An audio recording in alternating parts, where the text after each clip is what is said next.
Hi, I'm Dr. Tabitha, the Gutsy Gynecologist. I'm a triple board certified OBGYN and functional medicine physician. I've embraced the world of functional medicine and wellness through my own personal health journey, and I'm super excited to share my wisdom and unique perspective as it pertains to women's health.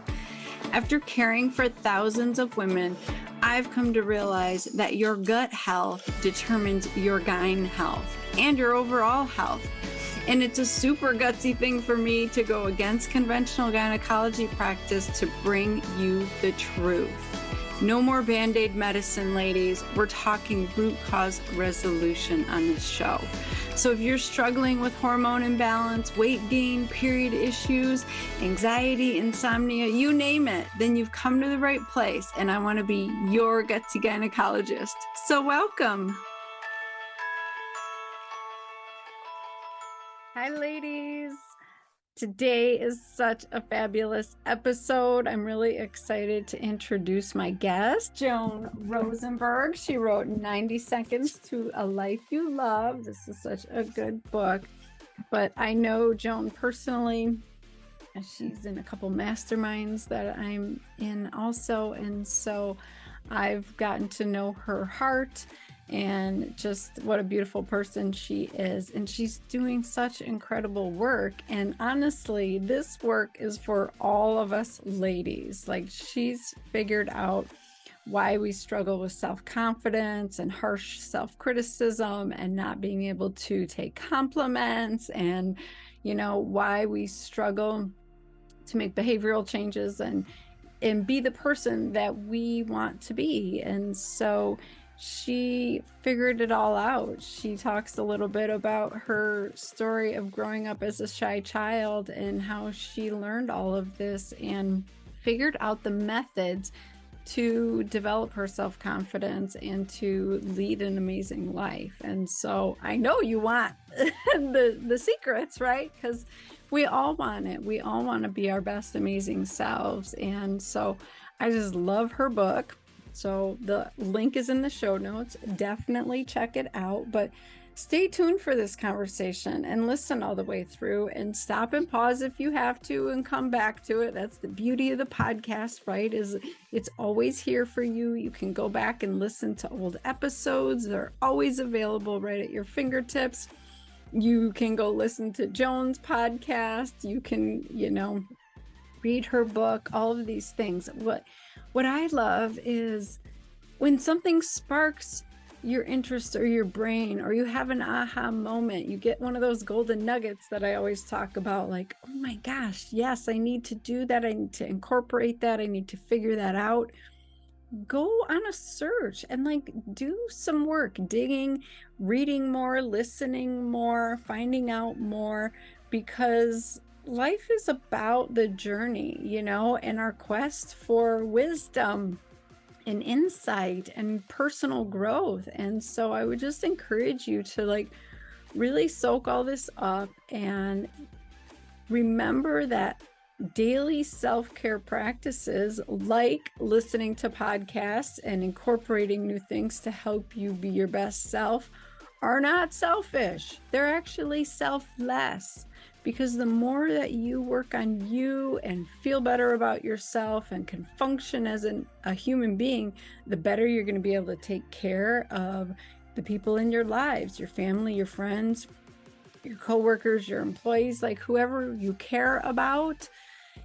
People rely on us as women, and oftentimes we just don't fill our own cup, and we find it really hard to keep giving and giving and giving. So this kind of stuff is all part of that work, and filling up your cup and feeling worthy and figuring out how to be the best version of yourself so that you're not just in survival mode. I don't believe for a second God created us to be on this earth in survival mode and just go through the mundane pieces of the day to get through, to get the dishes done, to do the grocery shopping, to check our 8 hours at work. That's not why we're here, you guys. That's not why we're here. You're created for more. So I encourage you to do some self-reflection. Think about how you handle situations and how you feel with the thoughts that you have and everything that Joan and I talk about today. Like, this episode is for you. So I love you. I believe in you. I want you to believe in yourself. So let me just sing Joan's praises so we can get going, okay? Dr. Joan Rosenberg is a cutting-edge psychologist. She's known as an innovative thinker, speaker, and trainer. She's a 3-time TEDx speaker and member of the Association of Transformational Leaders.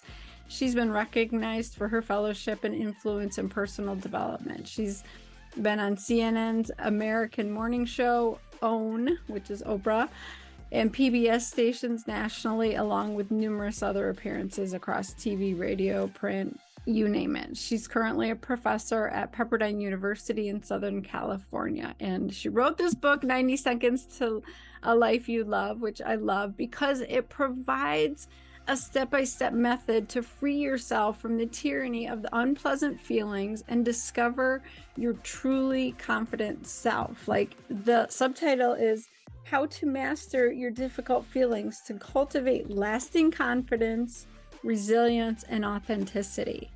You need this. I promise. It's so good. So, all right, here we go for this awesome interview. Well, welcome, Dr. Joan, to the Gutsy Gynecologist Show.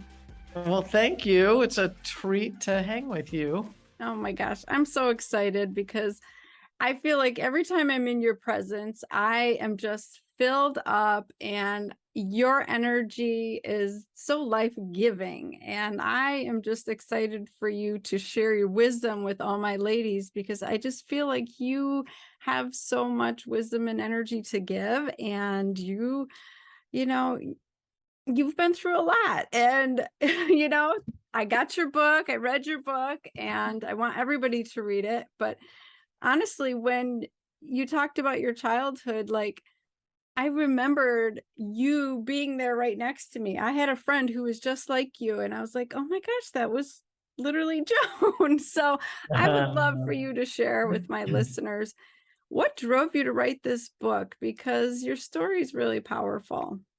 Well, thank you. And thank you for your ever so kind words. What a wonderful way to start. I started out as a super shy, super sensitive child. And, that if I trying to be funny, I would say that I was so shy. If you remember wallflowers, I like to say I was so shy I was Velcroed to the wall. So it would take a lot to get me out and to do stuff. And as I grew up, I felt, and I felt it early too. I felt like I didn't fit in. I felt like I didn't belong. And I have a history, my background history is in childhood was also that I was bullied, I was teased and bullied. And so it wasn't a great combination. And I would look over at my peers and I'd see them laughing and they'd all be hanging together. And, I was kind of off to the side, just kind of really fumbling and not knowing what to do. And what that led me to kind of question initially in life was I was like, I wanted what they had. And what I figured out that they had later was that they had confidence. It's like, oh, okay, then how does somebody develop confidence?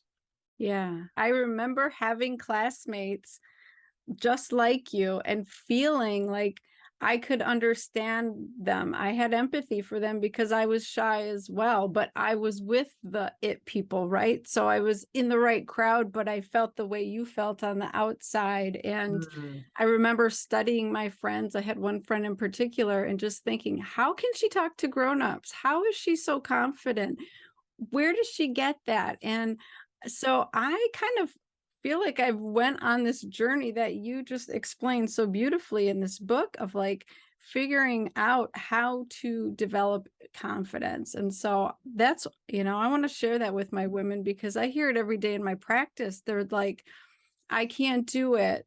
I don't know how I'm going to change. They don't believe in themselves. And it's so pervasive. It breaks my heart. Right. And the beauty of it for me in terms of what I put into the book, for me, the book is the how to develop confidence. It's really a how-to path. 90 seconds, right? I mean, that's literally the technique. It's going to take more than 90 seconds. You got to read the book, you got to do the work. But what are we accomplishing with this, 90 seconds? So you have the confidence piece. I want to know what confidence was, right? Or how someone develops it. As I got into my professional life, the second question I had is, what made it so difficult for people to deal with unpleasant feelings? And it turns out the answer to that question, I began to understand, was the foundation of confidence. Yeah. So that's why this 90-second idea is so important. So what is this? So in the book, what I talk about is a way to be able to lean into your difficult feelings. It's sort of think of it as a kind of a sort of a formula.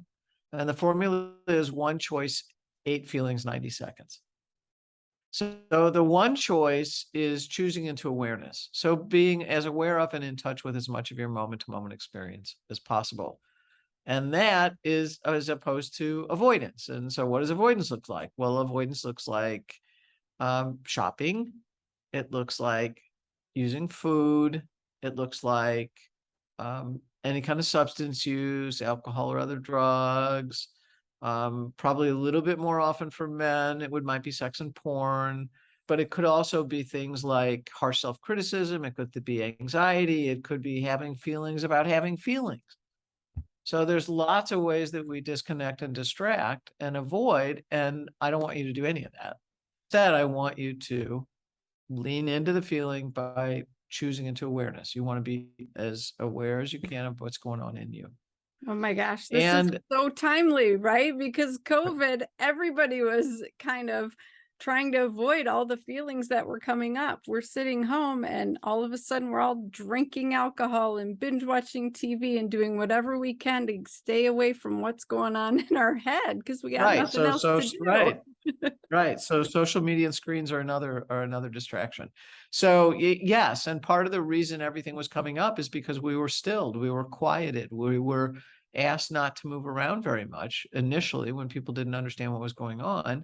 And once we start to get still, the stuff that hasn't been dealt with starts to surface. Yeah. So yeah, that's why people started to check out in other ways, because now they were in a quiet place for stuff to actually be out there to be worked on.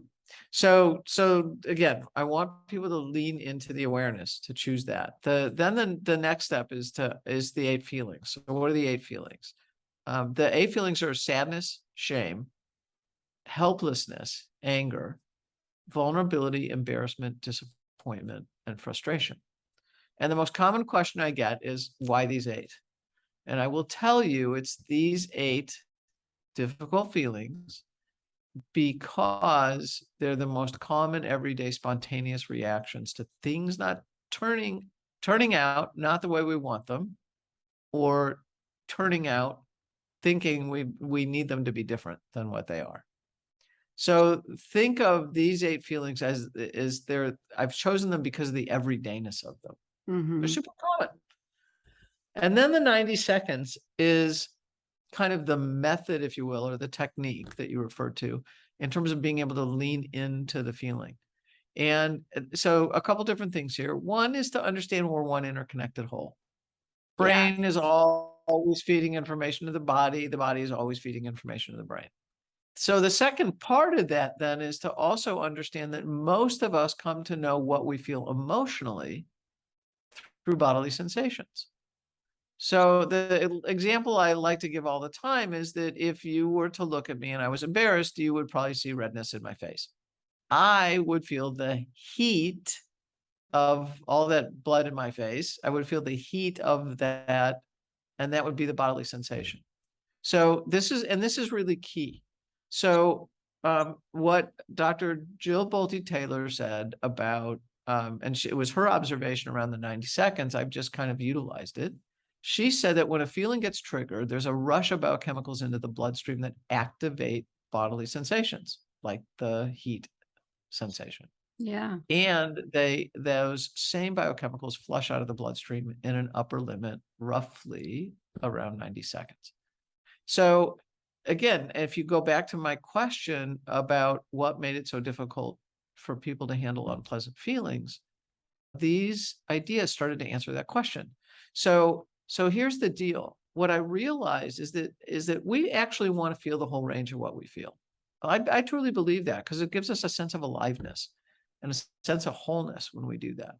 But what people don't want to feel, they don't want to feel the bodily sensations that let them know what they're feeling emotionally. So when we start to distract and disconnect and watch screens and check out and whatever, it's because we're not wanting to experience the bodily sensation that helps us know what we're feeling emotionally. That's Yeah, what we want to that get makes away from. that makes total sense. When I think about planning to give a big speech, you're backstage and you're sweating and shaking and getting nervous.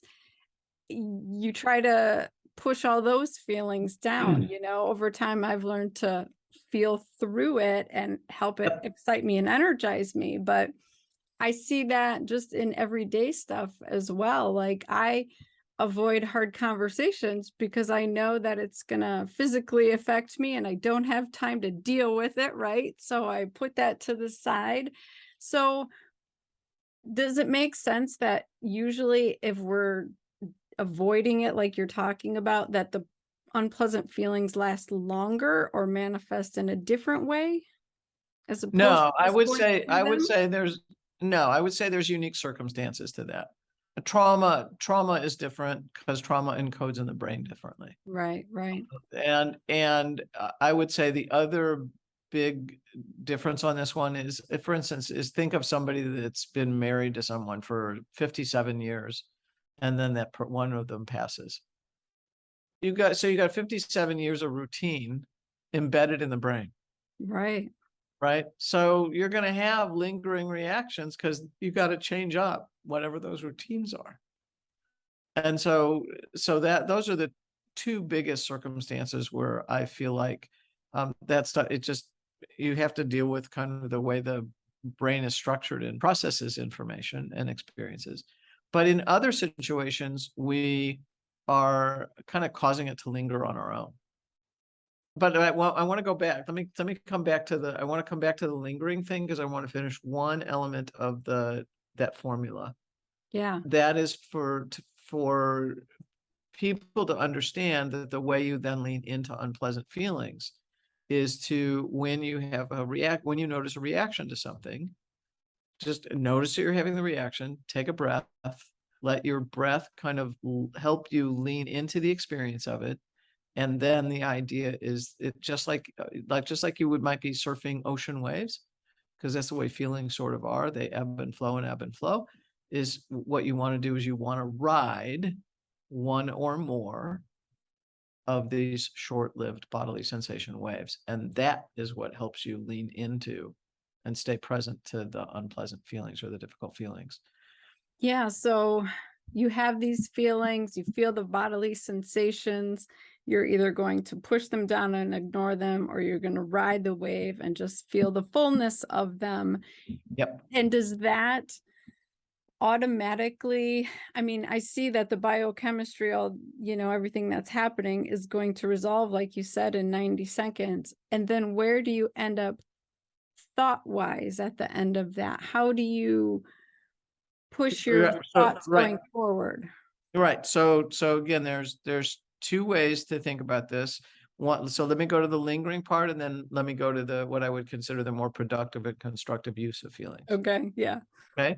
So the lingering part is that, and this is when people go, oh no, they don't last 90 seconds. They last weeks, months, and years, or decades. Yeah. And it's like, no, they don't. Feelings are transient. They move through your body quickly. But our thoughts and our memories, if we keep on repeating certain thoughts and certain memories, then those thoughts and memories are going to pull up everything that's attached to it, including the feelings.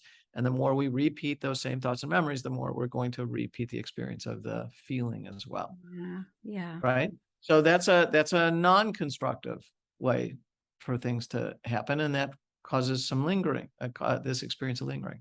A second way is we try not to think about it. So we say, oh, I'm just not going to think about it. But that never works, because the reality is, if I, for instance, told you to not think of a blue tree, you would have to think of a blue tree in order to try not to think about it. So that will never work, Right, right. right? So acting like it doesn't exist when it does exist never works. And that leaves a quality of lingering. And for me, the third major kind of less constructive way of dealing with feelings and having that quality of lingering is harsh self-criticism. Because I think if you just keep on repeating harsh self-critical comments, then what you do is to me, that's a thought hijack of unpleasant feelings. And all you're doing is repeating on the unpleasant feelings underneath that. So those are the non-constructive ways. The way to make use of feelings then is that, so you've gone through, you had this reaction to something, maybe you notice you're disappointed or angry about something, and that's kind of where you are, that's where you've landed, you've ridden a couple of those waves, you've kind of settled down and you go, all right, I'm angry and disappointed. What am I going to do with this? Well, here's the constructive use. You can use that anger, and I'm not talking about in a mean way, I'm talking about in a constructive way, a well-intentioned way. You can use that anger and disappointment to make a decision.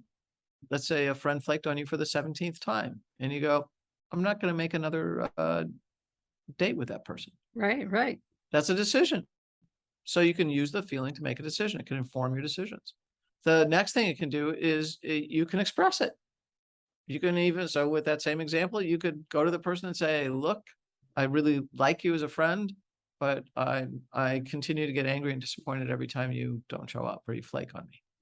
Right? So you can use those feelings for expressing. And then third is you can use it for taking action.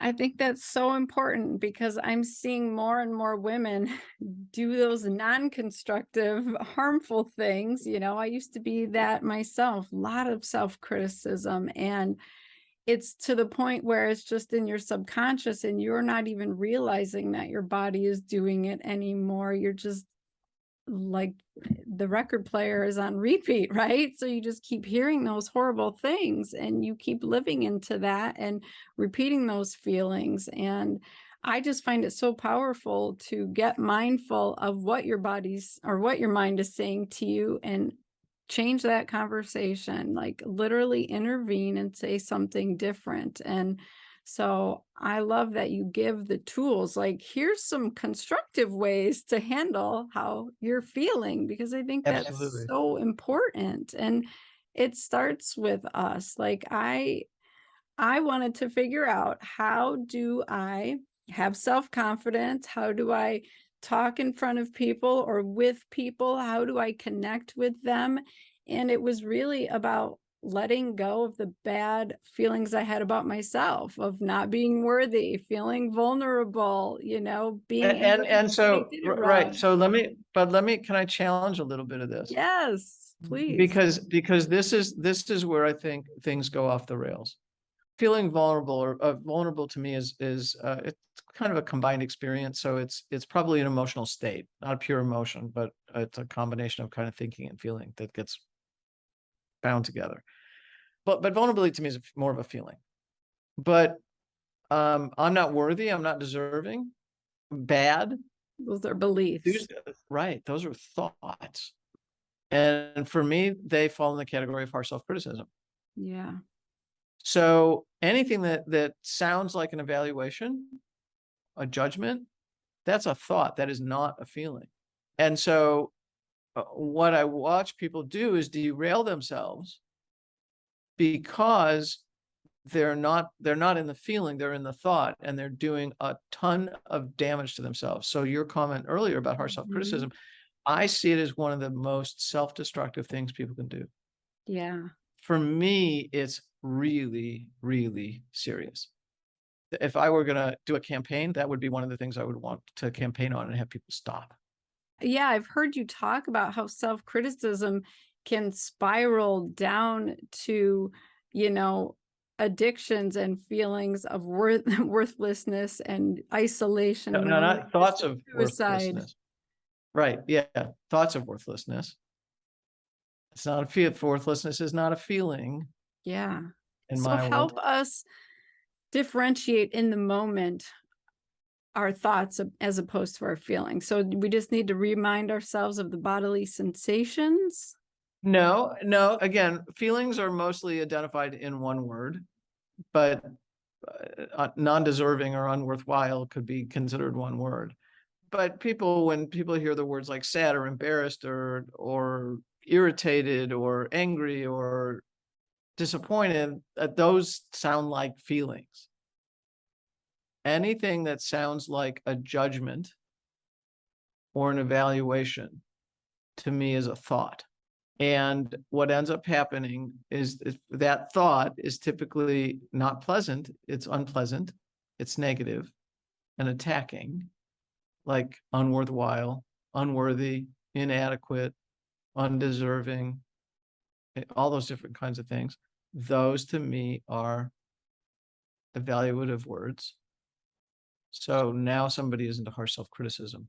And harsh self-criticism to me is a thought hijack of unpleasant feelings. Instead of feeling whatever the feeling is underneath, you say to yourself something that is hurtful. So a quick example of what I mean, and I'll just give it, rather than giving you the full story, I'll just give you the words. I was in a situation where I was listening to someone, and the words that came out of this person's mouth were, "I'm so embarrassed." And without missing a beat, it turned into, "I'm so stupid. I'm such an idiot." That's how quickly it happens. Mm-hmm. And the "I'm so stupid, I'm an idiot" is the thought hijack of the embarrassment. Is that a protective mechanism then? No, no. To me, it's an effort at control. Ah, yeah. So you So don't have to feel I'm the not embarrassment. I'm not in charge of when embarrassment's going to show up or how it shows up or that it shows up. So I'm not in charge of that I feel, and I'm not in charge of what I feel. I can manage it once I experience it. So let's say I got embarrassed in a situation and I'm in front of an audience and I go, "Oh, that was really embarrassing." But now I'm managing the experience. Yeah. Why? Because it's in my awareness. But the embarrassment occurred on its own and that I had no control over. So when the person said, "I'm so embarrassed," and then followed it with, "I'm so stupid, I'm such an idiot," to me, the "I'm so stupid, I'm such an idiot," or whatever it was to take control over the experience. So now if I beat myself up, now I'm in charge of how bad I feel. Mm, But with the embarrassment, I I wasn't in charge. But if I talk trash to myself, I can talk trash with intensity. I can talk it with frequency. I can talk it with over hours or days, right? So duration. So I'm trying to thought hijack the experience. that makes But sense. it's, again, what I will say, it's one of the most damaging things I ever watch people do. Yeah. And you teach us how to stop that, right? Yeah. Yeah. Well, the first thing is awareness. The first thing is always awareness. And then once you hear yourself using that kind of negative self-talk or trash talk or whatever you want to call it, head trash, people call it all sorts of stuff. Right, right. When you catch yourself doing that, notice the thoughts and go, all right, what was I experiencing? What was I feeling just before I started to beat myself up? And then you go back to the feeling. And then what do you do with the feeling? You ride the waves and let the feeling inform your full experience. Okay. That's amazing. So that's why you got to read the book, because it's got all the steps, it's got everything in it, right? Oh my gosh. I think if we can end our self-criticism or dampen it down 80 or 90%, we would have such more amazing lives, because I just think it holds us back from so much. Oh my God, yes. Totally agree with you. Yeah. That's what I see every day, is women holding themselves back because of all the talk that's in their head around food, around their weight, around their looks, around their ability to achieve in the business world, like everything, you know? Yeah, So, but all of that is distraction. yeah. Every bit of that is distraction. Wow. Unless you're focused on the goal and then taking action relative to the goal, Mm-hmm. then most of the negative self-talk around all of that is just distraction. Right. And I think a lot of women are comfortable in that distraction, right? Yeah. To me, harsh self-criticism is an effort at controlling an experience. And anybody that is also engaged in any kind of high control kinds of efforts, to me, the whole notion of control is an effort to prevent feeling. Wow. I see this a lot with infertility patients. I do case reviews for a fertility program, and you get some type A women in there who want to control every piece of this whole situation.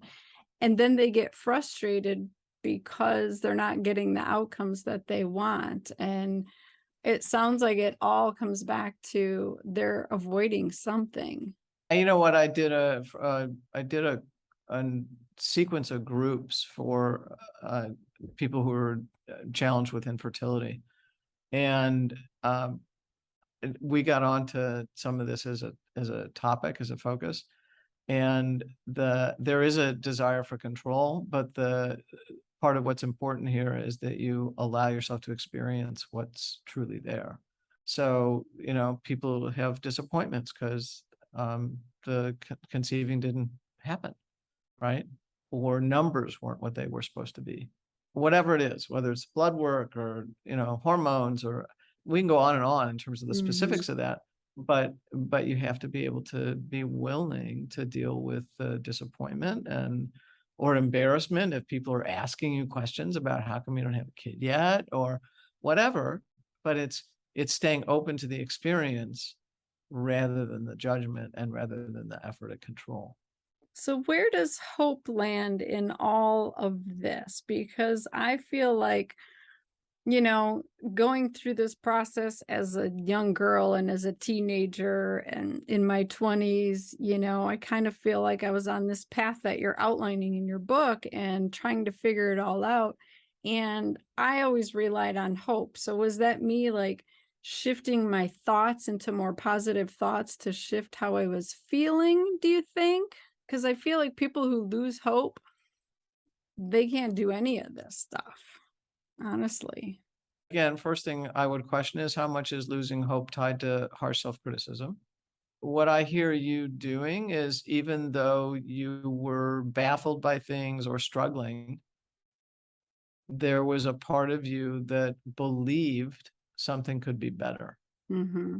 Even if you weren't seeing it and even if you weren't feeling it, there was a part of you that internally held that something could be better. And what I hear you doing is you just went, okay, that's an important belief, frankly, right? So, and I talk about resilience towards the end of the book. I would call that a resilient attitude. Hmm. So there's a total place for hope. If things are difficult, you can have hope, you can have faith. If you're going to believe that bad things happen and you have those kinds of faith beliefs, you can also have faith beliefs, if you will, that something good can happen. But holding on to this idea that something better can come or is coming, to me, that's a resilient attitude and belief. Absolutely. So there's a total place for this, for Yeah, hope. that makes that makes total sense. Because I just feel like if you don't have that, you're right. Then you're focused on the negative. You're stuck in the harsh self-criticism, and you're just going to get more of what you're asking for, whether, you know, Yeah, but it, not the good stuff. no, not the good stuff at all. Right, So, right. the other piece of it is I see so many women not able to ever take compliments or, feel like they deserve the good things that are said about them and come their way. And is that just more of the self-criticism blocking all of that? I see that with husbands all the time, or with girlfriends. They're like, "Oh my gosh, my friend is amazing. She's incredible." And she's like, "No, no, no, no. I'm nothing. I'm not worthy." Why do we do that? It's Well, so I think a lot of the reason we play off compliments is because we're socialized to do that. Yeah. in probably virtually every religious discipline. And then culturally, don't get a big head. You know, in Australia, it's tall poppy syndrome. You know, don't stand out from the crowd. You know, it's so that there's all sorts of things. You know, your head's going to get so big you won't be able to walk in the door. Right. But let me talk about a couple different things here. And this for me is another soapbox, just like it's just like the harsh self-criticism is. This is the flip side. So hang on here. If you engage in harsh self-criticism and you don't accept compliments, think about this. Where does the good come in? There's no place for the good. No, there's Harsh not. self-criticism, dismiss compliments. There is no place for the good. I lived That that to way me, forever. It sucks. It feels horrible. yeah. So to me, compliments are one of the, I think there's like 5 super big things that I would say in terms of how to develop confidence. Ending harsh self-criticism and accepting compliments are 2 of the 5. So what's the deal with compliments? The thing that I would want you to understand is that compliments to me are a reflection of you back to you. So think of it as if I'm holding up a mirror and I'm saying, Tabitha, this is how I see you. And when I say that to you, it's coming out of an experience of you or an experience with you. It's not coming out of the blue. I'm not just, dragging something out of thin air. It's coming out of an experience with you and of you. So if you go, oh, no, it was nothing. Oh, it was luck. Whatever it is, whatever you did to play it off, not only are you dismissing my reality, you're actually dismissing your reality because my reality is based on an experience of you. Mm-hmm. Yeah, I find that so damaging. I remember my ex-husband saying to me once, like, you are insulting me when you don't take my compliment because you're saying that what I believe isn't true. And it stopped me. And I had to realize the problem was I didn't believe what he was saying. So I was Right. disagreeing with him, Right. right? So, right. So, and that's sometimes we hold such a low view of ourselves that it's so discrepant that we don't believe what we're yeah. being told, except we have to understand that we're being told it based on an experience of us. Yeah. So maybe we need to stop and say, hey, maybe there's some merit to that. Why don't I just say thank you and stew on it for a little bit? Right. Well, actually, right? right. As somebody that we were both around added another piece to that, and I would love to add that, and that is thank you. I received that. Yes. Oh, Lisa Nichols. Right. Right. So, and then it's just allowing yourself to sit with it after. So again, and the other thing I would want people to understand is you're not going to get arrogant. If you start accepting compliments, you won't get arrogant. And I would almost say I promise that. Yeah. And the reason why is because what sounds like arrogance is just the opposite. So if I have to tell you 17 times that I'm great at something, then I'm not really feeling it. Right. I'm feeling the opposite, and that's why I'm telling you 17 times. But if I'm asked and I tell you once, twice, maybe 3 times, and I say, you know what, I'm really good at playing racquetball, or I'm really good at playing tennis, or I'm a great, I've won awards for my piano playing, whatever it is, that would be telling the truth. And then it stops there because there's no need to talk about it further. It just is. Yeah. So what looks like arrogance and conceit isn't, it's the opposite. It's more a sense of inadequacy or inferiority. And when you receive compliments and you take them in, the purpose of them, in my mind, is to update and uplevel your sense of self and self-image. Oh my gosh, I love that.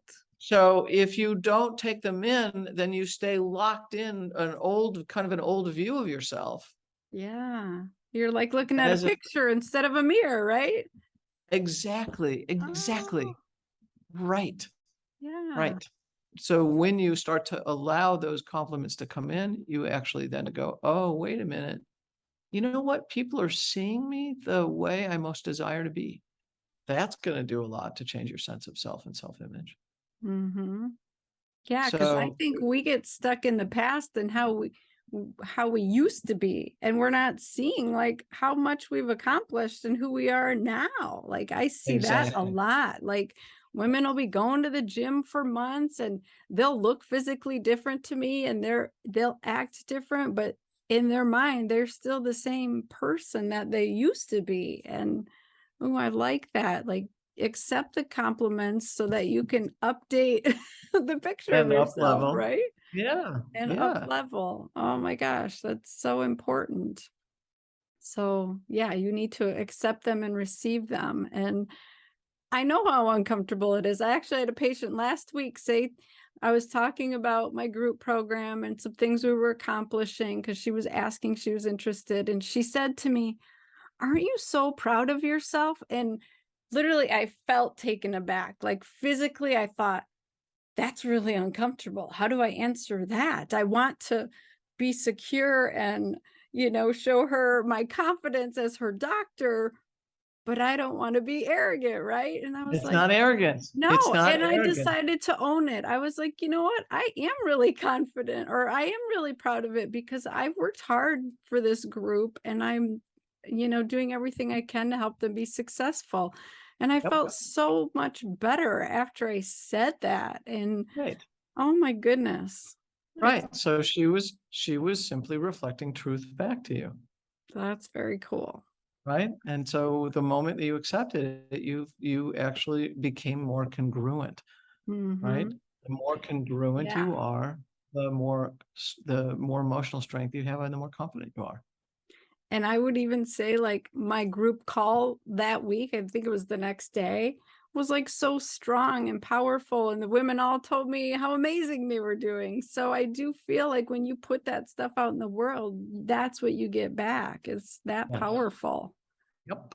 Oh my Yeah. gosh. So Yeah. good. So good. So if women want to learn how to build their confidence, be more resilient, be their authentic selves, like we just have to tell me the thing again. The 1, the 8, the 90. Tell me that. Well, no. So no, think of the 1-8, the formula, which a friend of mine called the Rosenberg reset.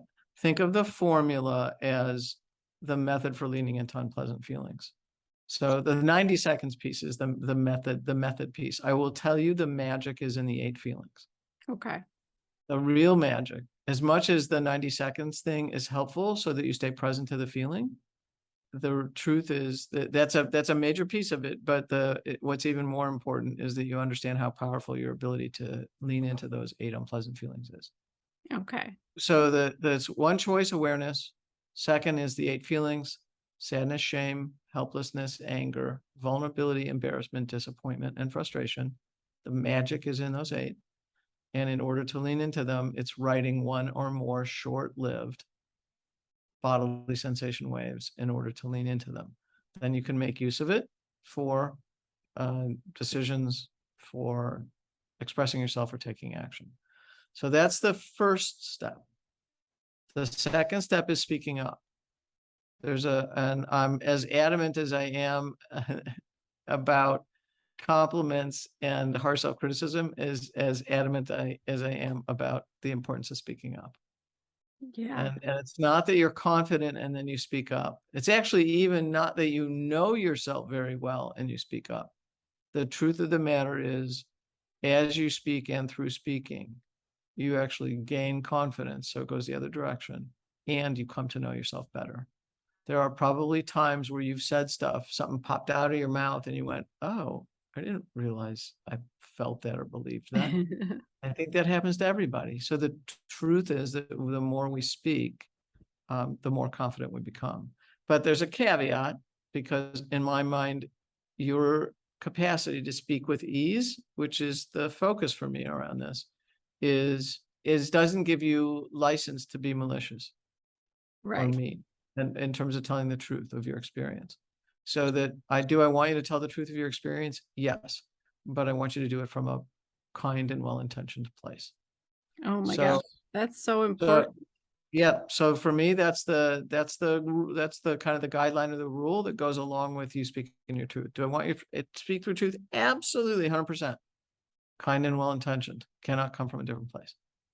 You Yeah. don't get to just go step in and go, okay, I'm just going to tell you what I see, right? Because that would be not coming from a kind and well-intentioned place. Okay. Asking if the person that you had some observations or you had some thoughts, and would the person be open to hearing them, because you thought that they could be helpful, that would be coming from a kind and well-intentioned place. So the third major step is taking action. So similar to speaking up, it's not that you are confident and then you take an action or take a risk. You take the risk and take the action, and through that you develop confidence. So again, both of those work in reverse. So it's a little counterintuitive. I think And then- that's probably the most important point right there, is you have to Right. live into who you want to be. That's how I did it. I decided I want to be this woman. What is she going to do on a daily basis? And I started doing that. I didn't feel like that woman first and then do the Right. actions. I did the actions and then I felt like her. Exactly. And then the fourth and fifth are ending harsh self-criticism and accepting. The fifth is accepting compliments. Okay. So, and then the other thing that I want to say, because I don't want it to kind of get lost in the shuffle, is why is the or what? How do I look at kind of confidence from the standpoint of those unpleasant feelings? Why is that so important? So there's two things around that for me. One is I found that people who had a hard time dealing with unpleasant feelings didn't feel very capable of handling life. Right. They backed off from pursuing things. They backed off from engaging in things, and it just wasn't good. And it was most commonly those 8 feelings that people would feel that would hold them back. Yeah. So for me, it's also understanding then that the foundational piece is being able to handle those unpleasant feelings, and that in my mind, the definition of confidence is that you have the deep sense that you can handle the emotional outcome of whatever you face or whatever you pursue. And that comes about first with being able to handle the unpleasant feelings, and then being able to build on that with the other 4 things. There's more to it, but that's really if people do those 5, life-changing. If people do the first one, it's life-changing. Right. Any of them. Any one of them that you do, life-changing.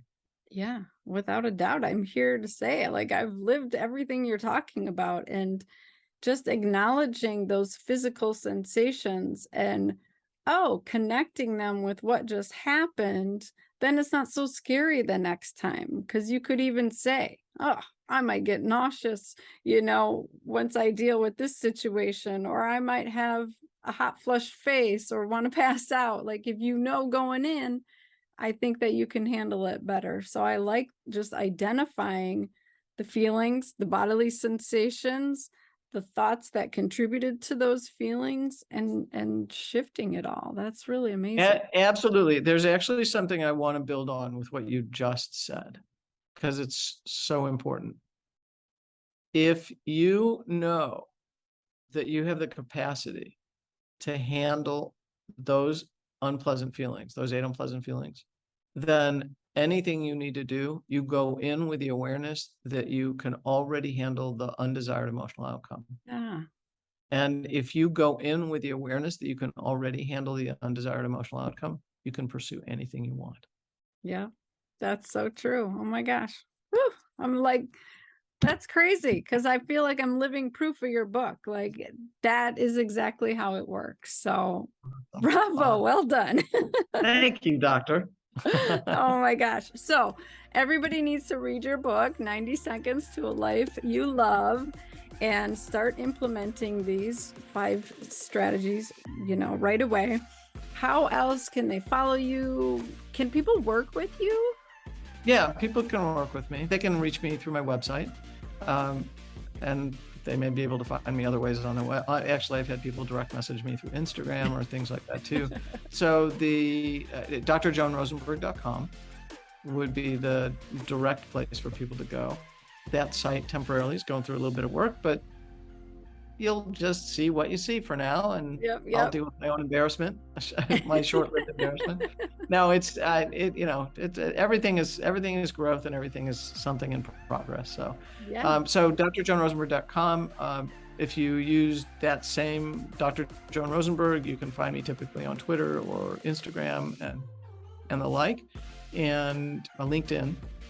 Same thing. There's a few TED Talks out there if people want to watch the TED Talks. So there's just a lot of resources available to people. Awesome. Well, I'll just put those in the show notes so that everybody can just click down below and connect with you, because I know that everybody needs to do a little bit of growth and self-awareness, and even the people who seem to have it all together, I think there's always room for improvement, but I think the majority of us are kind of, stuck in this situation. We need some help. So thank you so much for being such an amazing resource. Love it. You bet. Thanks for having me.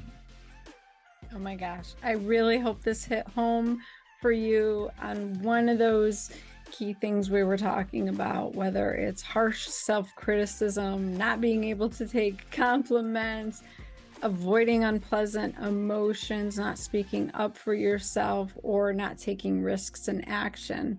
So if you need to work on any of those, it doesn't have to be all 5, it could be just one, then I would really encourage you to read her book and start implementing the steps, because that is where the freedom lies. That's where your freedom lies. I trust Joan with everything. Like, her word is gold to me, because I have seen the transformations that she helps create with people, and she's just so wise. I remember I had the honor of being at JJ Virgin's house for a very intimate training with Lisa Nichols. Oh my gosh, Lisa is incredible. You need to check Lisa Nichols out on YouTube.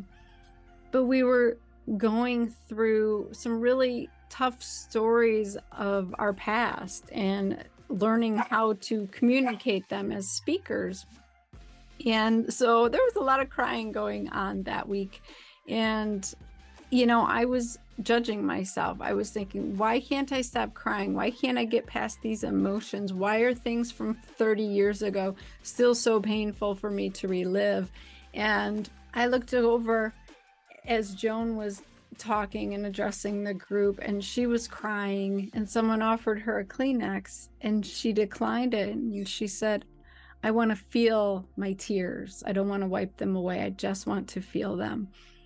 And that was really powerful to me. Like, just go through the feelings, acknowledge them, feel them, ride the wave, and they will pass so much easier than if you try to stuff them down and bury them and be ashamed of them and hide them. And so that was really a powerful, beautiful moment that I had.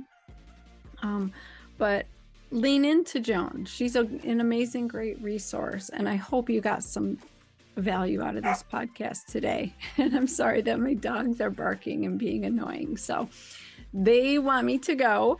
But quickly, I want you to share this episode with all the women in your life, especially if you know someone who's struggling in these areas. So check out the links in the show notes for Joan's website, her book, her TED Talks, all the good stuff, and add something in your life. Figure out your golden nugget, incorporate it in your life. Let me know how you're doing. I'm here for you, ladies. Go have a kick-ass week.